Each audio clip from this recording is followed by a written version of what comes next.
The movie opens in 1965 in the village of Winongo, Central Java, where the villagers gather to mourn the village head's death. His body was found near a bridge in a gruesome condition, bearing multiple slash wounds, and it is suspected that the culprit may be someone close to him, someone familiar with his routine. Suddenly, a burning bottle flies through the air and lands on a table, shocking everyone as it sets a man on fire. Chaos ensues as more bottles are thrown, causing a stampede. Some people rush to catch the person responsible for throwing the bottles, while others desperately try to extinguish the flames. The man tries to flee from the villagers but is suddenly knocked down and injured by another man. Soon after, the rest of the villagers catch up and begin beating him mercilessly. Badru removes the mask from his face and asks who he is, but when the man remains silent, Badru, enraged, pulls out a knife and fatally stabs him. Meanwhile, the fire continues to rage uncontrollably, and suddenly,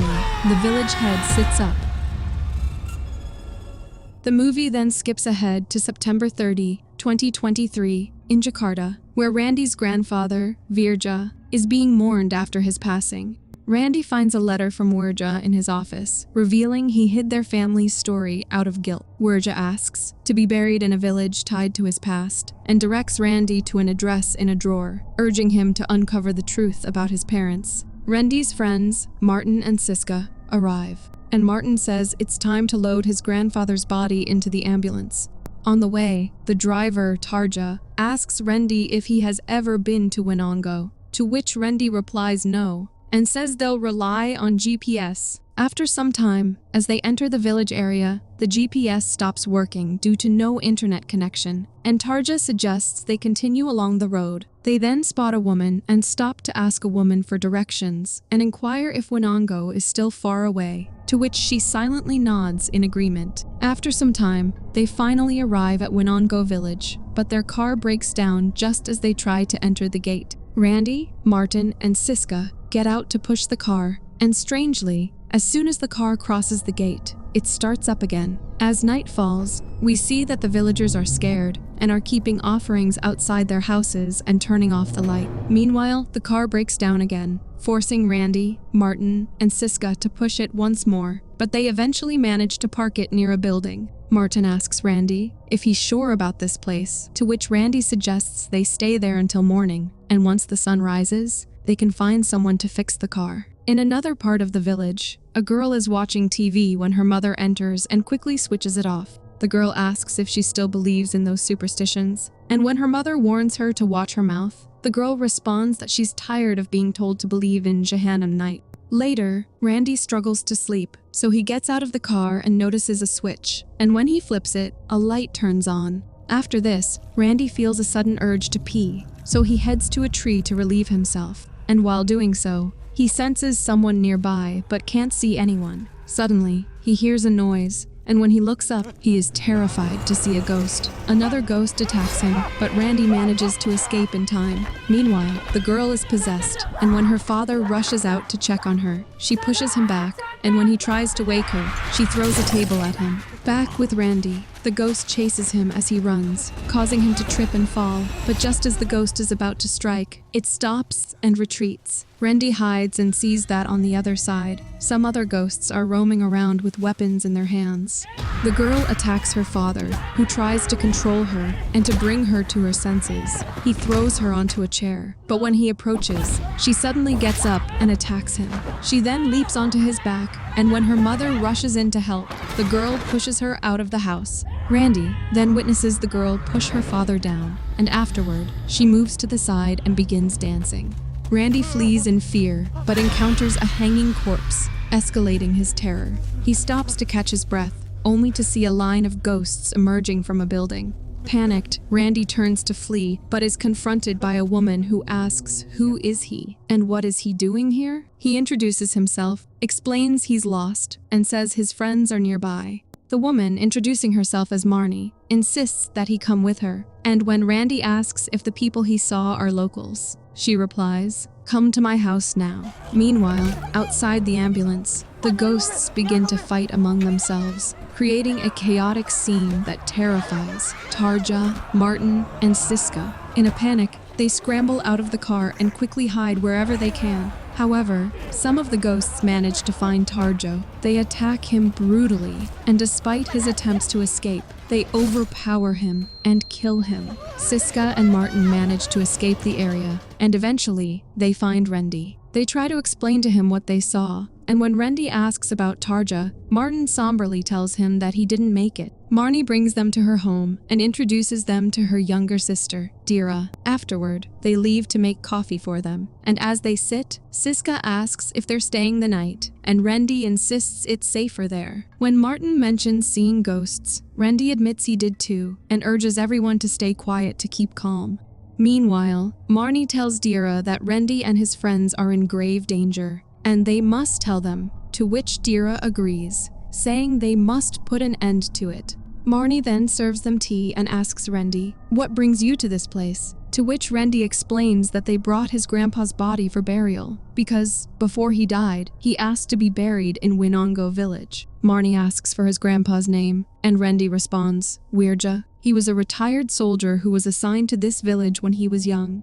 Marnie says she doesn't recall hearing about Wirja, and then asks, "Where is the ambulance?" To which Martin answers, "It's still at that old house and the driver, Tarjo, was killed." Rendy explains that the ambulance broke down on the way, and then they saw a house with a big yard and decided to take shelter there, but out of nowhere, those strange people appeared. Marnie then tells them that this village is haunted every year for 3 nights by spirits who have spent their entire lives in conflict. These evil spirits possess some of the villagers, causing some to commit suicide and others to kill each other. But it's not just the villagers. Every visitor who enters Winongo village becomes affected. She continues, "Since then, to protect ourselves on Jahanam night, we villagers have always stayed indoors and prayed." Marnie suggests that they rest here for now, saying, "You have to survive 2 nights until the spirits disappear." Dira says that she has seen and experienced it herself, so they must be very careful. Marnie explains that the spirit's origins trace back to Malik and Batiar, childhood friends from the village who drifted apart as they grew up. Batiar pursued education in the city, while Malik studied at an Islamic boarding school. When they returned, their actions sparked significant changes, leading to the disastrous event known as Jahanam. The village, once a bustling cattle market and slaughterhouse, became divided between 2 rival groups. Her father, Hajj Malik, son of a respected Kiai, and Batiar, leader of the Communist Party's youth wing. A Cold War broke out between the 2 groups. Though it started as a business rivalry, it eventually turned into an unhealthy rivalry. The slaughterhouse yard used to be the best playground for kids to play hide and seek, and the one usually looking after her was Mira, her eldest sister, but she preferred to be alone with her boyfriend Mars. Marnie continues that she had a favorite spot to hide. No one could find her except for her dad.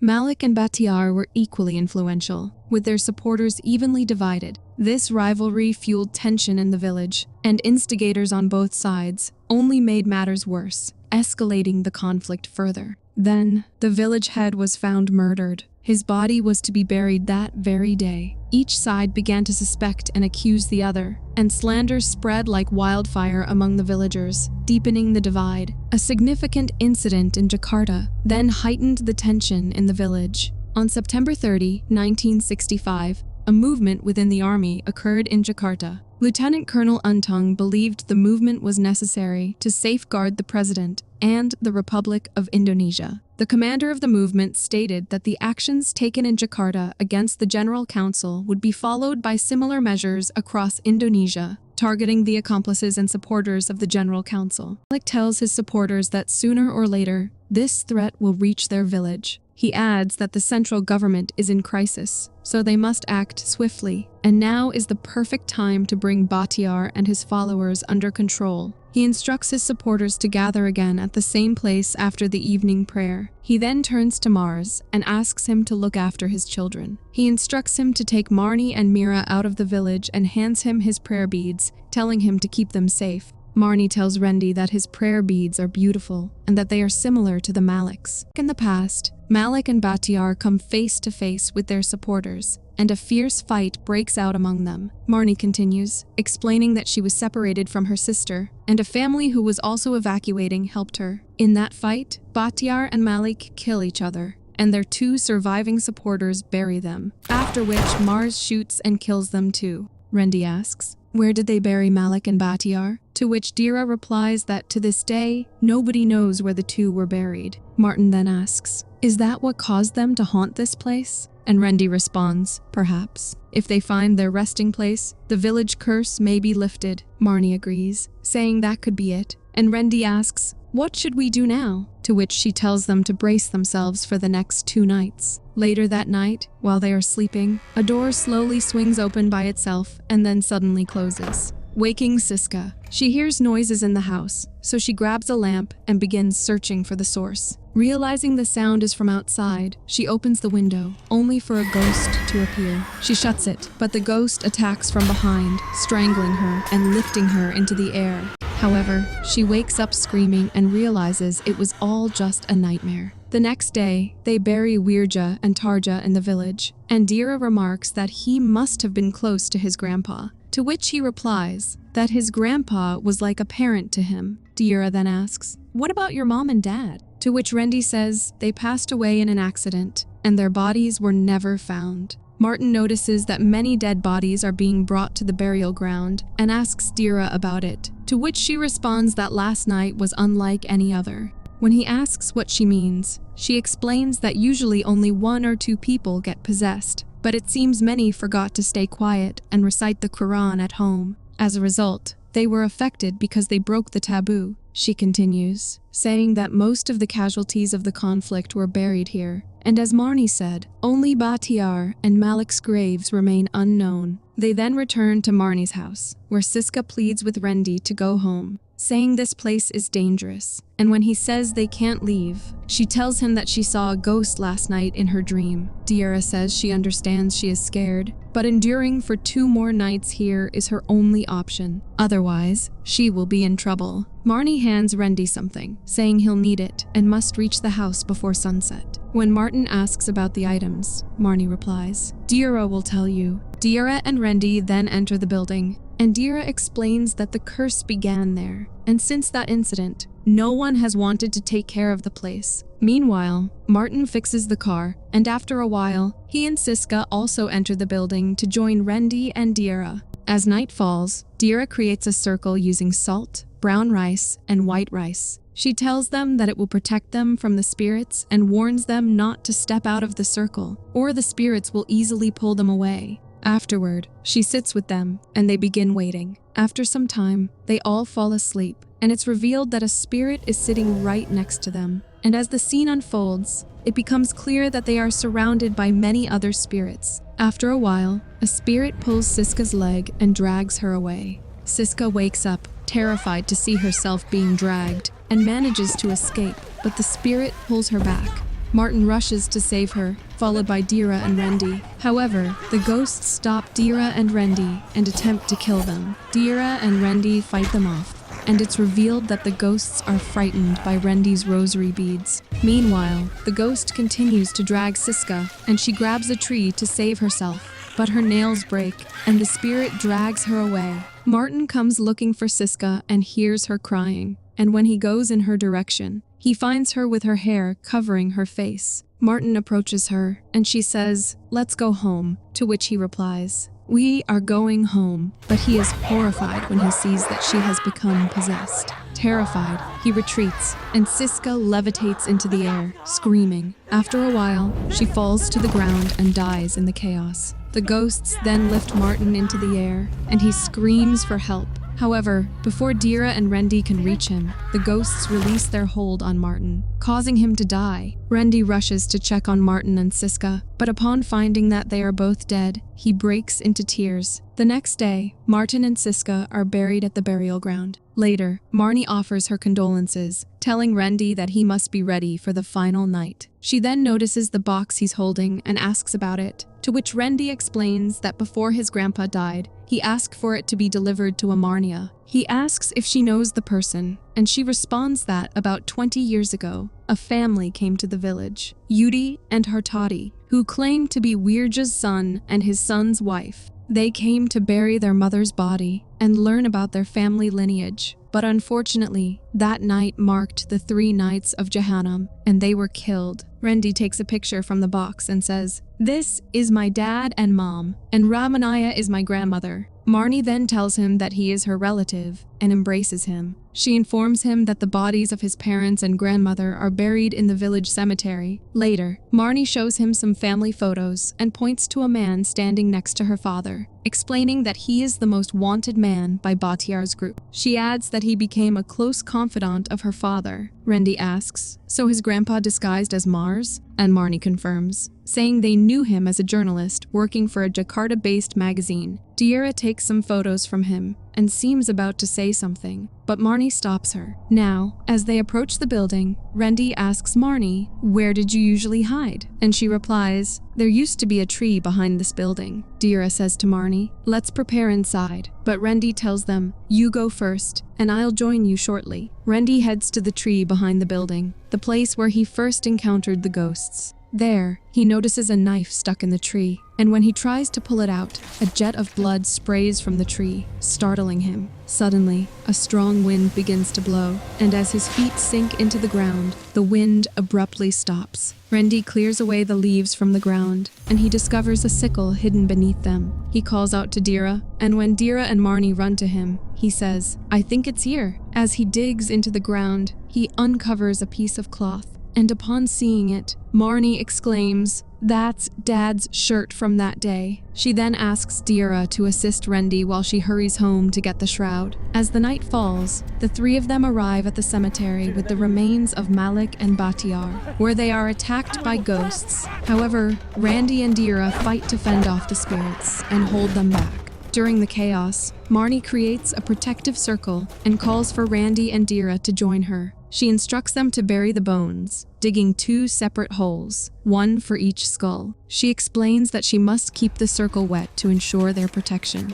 Dira and Randy begin digging the ground, but Batiar's ghost approaches Randy and throws him out of the circle. Marnie urges Dira to hurry up, and meanwhile, Batiar's ghost strangles Randy, telling him that his grudge against the Kiai is deep, will continue for generations. But Malik's ghost intervenes, throwing Randy back into the circle. A fierce battle erupts between Batiar and Malik. While Dira and Randy manage to bury their remains, Marnie throws water onto them, causing both ghosts to scream in pain. She continues pouring the water, and Malik declares to Batiar, "My descendants, and I will never forget your crimes, and destroying you and your followers is our holy war." Batiar counters that his descendants will always resent the bourgeoisie's pawns disguised as religion.